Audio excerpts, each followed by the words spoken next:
बिस्मिल्लाहिर्रहमानिर्रहीम अस्सलाम वालेकुम। यमन इस वक्त पूरे खित्ते के अंदर शायद सबसे बड़ी ताकत बनकर उभरा है।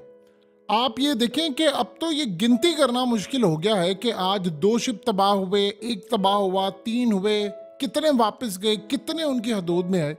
लेकिन ये ताज़ा मनाजिर जो आपकी स्क्रीन पर चल रहे हैं, ये असल में डेनमार्क की एक कंपनी है मेयर्स, उसका शिप था जो कि हूसियों ने इनको वार्न किया और वार्न करके इन्होंने इनको कहा कि आप रुकें, वो नहीं रुके। फिर दूसरी दफ़ा इनको वार्न किया, नहीं रुके। तीसरी दफ़ा इनको वार्न किया तो नहीं रुके, तो उन्होंने मिसाइलों और ड्रोन से हमला करके उस शिप के परखच्चे उड़ा दिए। अब आप ये देखें कि शिप के अंदर सबसे बड़ा जो मसला होता है कि एक तो वो शिप नकारा हो जाता है पूरी तरह, और उसके ऊपर जो कंटेनर्स होते हैं जो माल लेकर जाते हैं वो एक जगह से दूसरी जगह, वो कंटेनर तबाह हो गया। अब उस कंटेनर के अंदर हो सकता है इजराइल के अंदर जाने वाला जो माल है वो एक कंपनी ने 1 साल लगाकर तैयार किया हो, किसी ने 9 महीने लगाकर तैयार किया हो, और हो सकता है दोबारा ऑर्डर के लिए उसको 2 साल का इंतज़ार करना पड़े। आप अंदाज़ा कर लें कि इसके अंदर ऐसी ऐसी चीज़ें हो सकती हैं जो बहुत ज़्यादा सेंसिटिव हो सकती हैं, जिसमें इजराइल को शदीद ज़रूरत हो। खाने पीने की बात हो एक अलग चीज़ है, बाकी मामलात कितने ज़्यादा ख़तरनाक है इसका अंदाज़ा लगाना मुश्किल है। अब आप ये देखें कि यमन ने इनको, यानी जो कंपनीज आ रही, कुछ को उन्होंने वार्न किया और उन्होंने बात मान ली और वो वापस चले गए, और इवन के कुछ यमन की हदूद के अंदर उन्होंने वापस ले गए, लेकिन कुछ ने इनकार किया और उन पर उन्होंने मिसाइल दाग दिया। अब यहाँ जो सबसे बड़ा सवाल ये पैदा हो रहा है कि ये जितनी शिपिंग कंपनीज आ रही, इनको अमेरिका ने क्या खाक सिक्योरिटी दी हुई है। वो कह रहे हैं जी हम इनको सिक्योरिटी देंगे, हम ये करेंगे। उन्होंने इनको पहले वार्न किया कि आपके पास सिर्फ चंद मिनट्स हैं। एक दफ़ा वार्निंग दी, वो नहीं आए, उन्होंने जाहिर सी बात है पीछे इन्फॉर्म किया। दूसरी दफ़ा वार्निंग दी, उन्होंने पीछे इन्फॉर्म किया।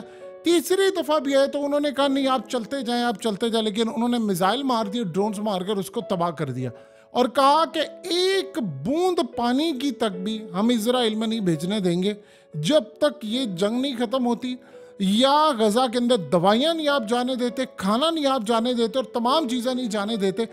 अब यमन इस वक्त इतनी बड़ी ताकत बनकर उभरा है, इतनी बड़ी ताकत बनकर उभरा है कि आप ये देखिए कि ना अमेरिका मुकाबला कर पा रहा है, ना चाहे आप देखिए बरतानिया से लेकर इजराइल, ये आप सोचे नेटो का मुल्क है डेनमार्क, उसको मुकाबला आप नहीं कर पा रहे। वो शिपिंग कंपनी अपने हाथ खड़े कर दिए हैं, वो कह रहे हैं कि यार नहीं होता ना जाए, हमने इजराइल माल नहीं बेचना, जो मर्जी हो जाए। अब वो कह रहे हैं कि दूसरे रूट से आएंगे, कुछ आएंगे, वो इजराइल के लिए बड़ा मुश्किल है। और आप ये देखिए कि इतने मिसाइलों से हमले हो रहे हैं, इतने हमले हो रहे हैं कि किसी की जरूरत नहीं है। कुछ तो पर्दादारी है ना कि अभी तक किसी की जरूरत नहीं है। असल में खाली सारी चीज़ें तो हम डिस्कस कर लें कि उनके पास 500 किलोमीटर के बैलिस्टिक मिसाइल हैं, क्रूज मिसाइल ना 300 किलोमीटर के, उनके पास हेलीकॉप्टर्स हैं, उनके पास फलाना, ये सारी चीज़ें एक अलग चीज़ है। बताइए यमन का और अमेरिका का क्या मुकाबला है, बताइए यमन का और इजराइल का क्या मुकाबला है। लेकिन यमन के पास शायद टेक्नोलॉजी अब वो आ चुकी है कि एक दफ़ा वो इस जंग में कूद गए। देखिए कुछ तो ऐसा है ना कि अमेरिका ने उस पर हमला नहीं किया क्योंकि शायद वो छोटे लेवल पर होने के बावजूद उनके पास टेक्नोलॉजी इतनी है कि वो अमेरिका के किसी शिप को तबाह कर सकते। अब आप एक बात का अंदाज़ा करें, अमेरिका को इस बात की परेशानी है कि उसका एयरक्राफ्ट कैरियर जो 25 अरब डॉलर्स तक का है, 15 से लेकर 25 अरब डॉलर्स तक, उसकी अब कॉस्ट खैर बढ़ती जा रही है। उनको ये खतरा है कि इनके पास कोई टेक्नोलॉजी ऐसी है जो अमेरिका की भी टेक्नोलॉजी को बाईपास करेगी, और अगर उन्होंने अमेरिका का मिसाइल मारकर तबाह कर दिया एयरक्राफ्ट कैरियर, तो ये एयरक्राफ्ट कैरियर ही तो है जो हम भेजते हैं साउथ चाइना सी में या मिडिल ईस्ट में, के देखिए इसके ऊपर 180 के करीब तैयारे जो उतर सकते हैं, इसमें मिसाइल सिस्टम लगा हुआ है, डिफेंस सिस्टम लगा हुआ है, भी आपकी हिफाजत करेगा। इसी बेस के ऊपर तो अमेरिका की पावर है, वो इसी बेस के ऊपर तो वो तगड़ा हुआ पड़ा है। यही वजह है कि वो पूरी दुनिया में धाक बनाकर बैठा है कि बेफिक्र हो, मैं समंदरों में तुम्हारा बादशाह, हिफाजत और ये वो।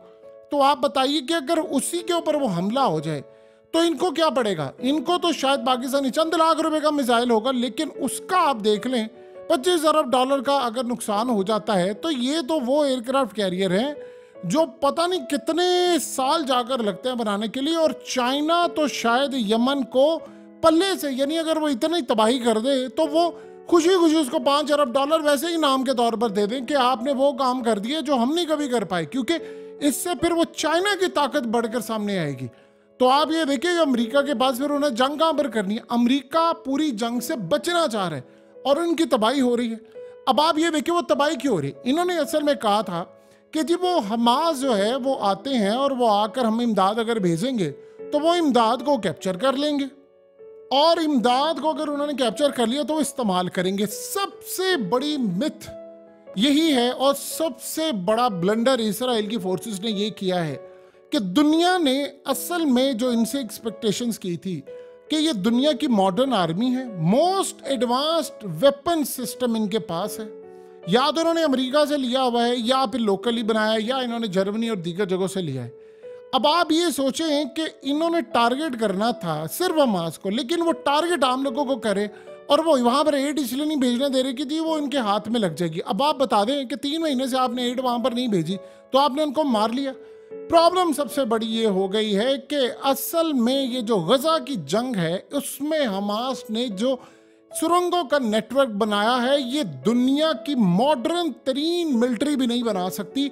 अगर इसके ऊपर पूरी तहकीक कर दें और ये होने नहीं दे रहे तो शायद पूरी दुनिया के अंदर न चाइना में इतनी कैपेबिलिटी है, ना अमेरिका में, दुनिया की किसी ताकत में कि वो इतना सोफिस्टिकेटेड जो बड़े लेवल का नेटवर्क है, पूरे का पूरा मुल्क उन्होंने आबाद कर लिया है सुरंगों में, और इतने बड़े पैमाने पर किया है कि इजराइल 70 दिन आज हो गए हैं, इनका कुछ बिगाड़ नहीं पाया।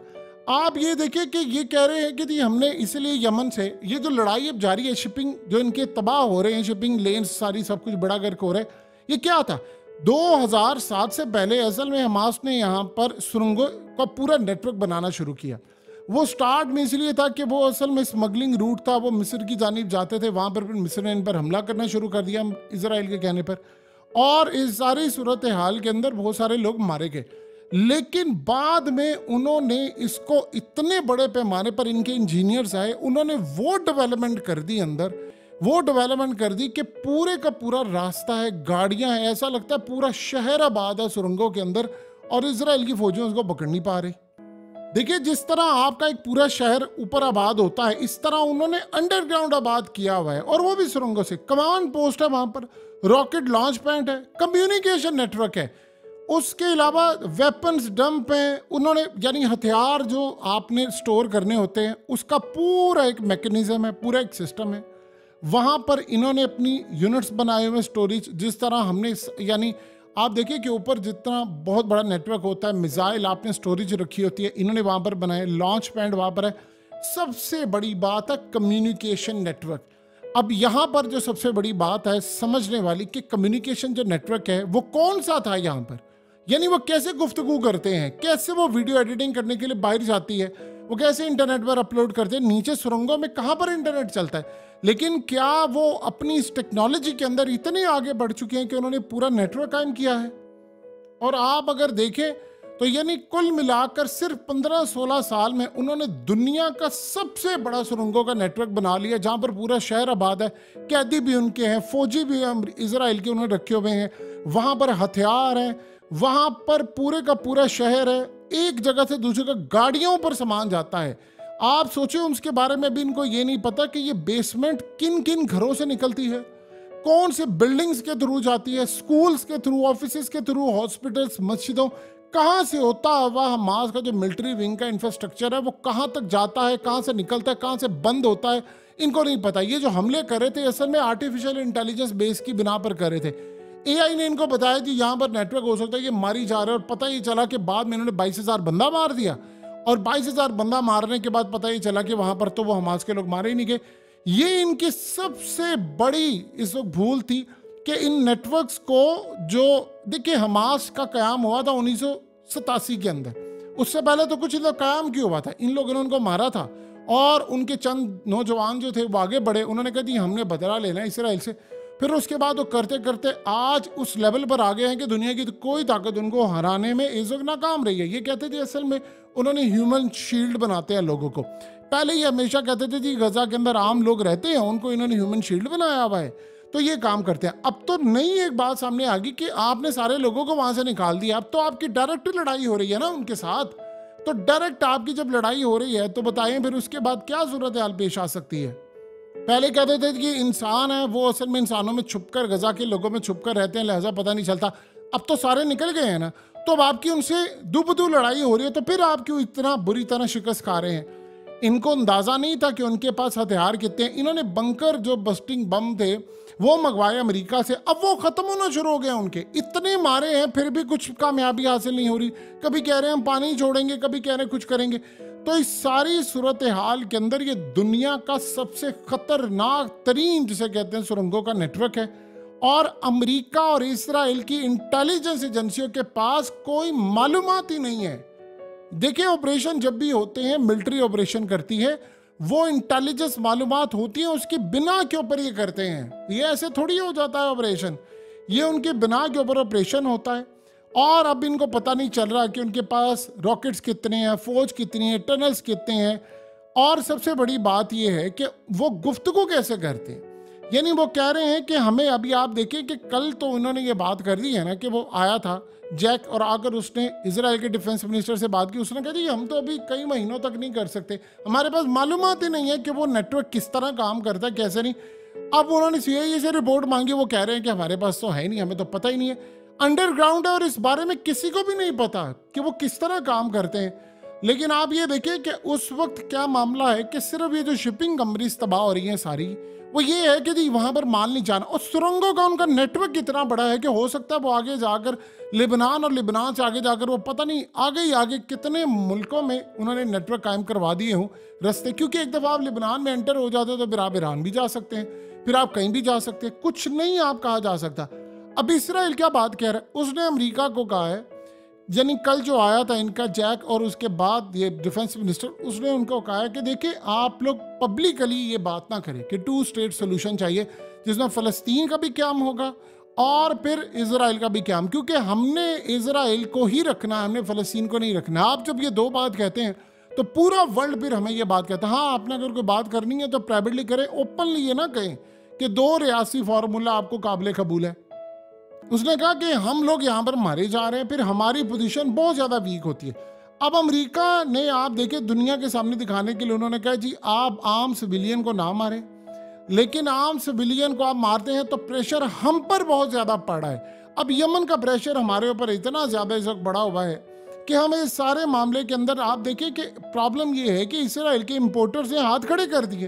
वो कह रहे हैं माल हम तक पहुँच नहीं रहा, और जो पहुँच रहा है वो इतना महंगा पहुँचेगा और कीमतें बढ़ रही हैं। लोग इजराइल के अंदर बेजार हुए पड़े हैं, वो कह रहे हैं कि हम करें तो करें क्या।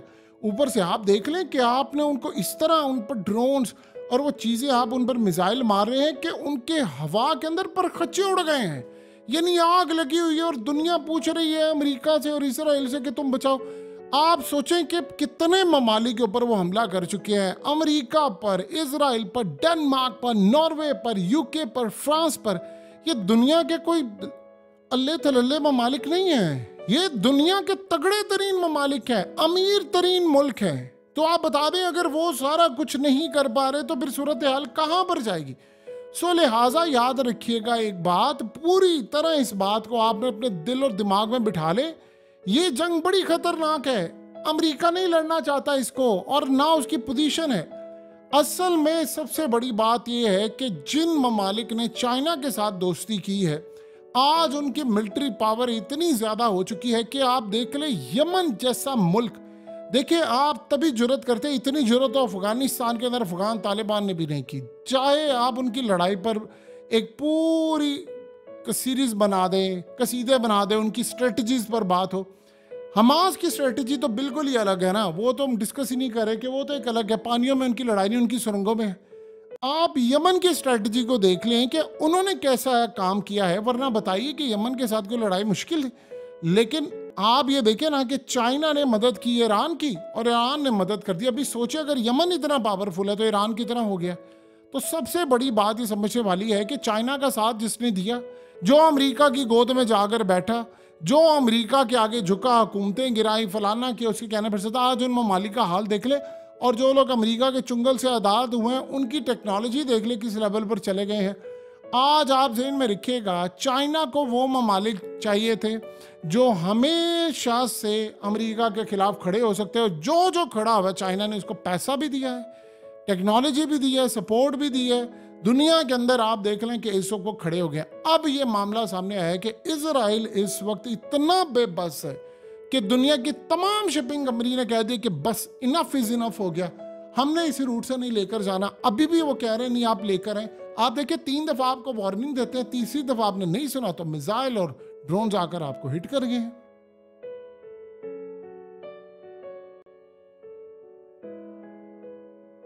हकीकत टीवी को सब्सक्राइब करना मत भूलें, वीडियो को लाइक करें, शेयर करें और कमेंट सेक्शन में अपनी राय का इजहार ज़रूर करें।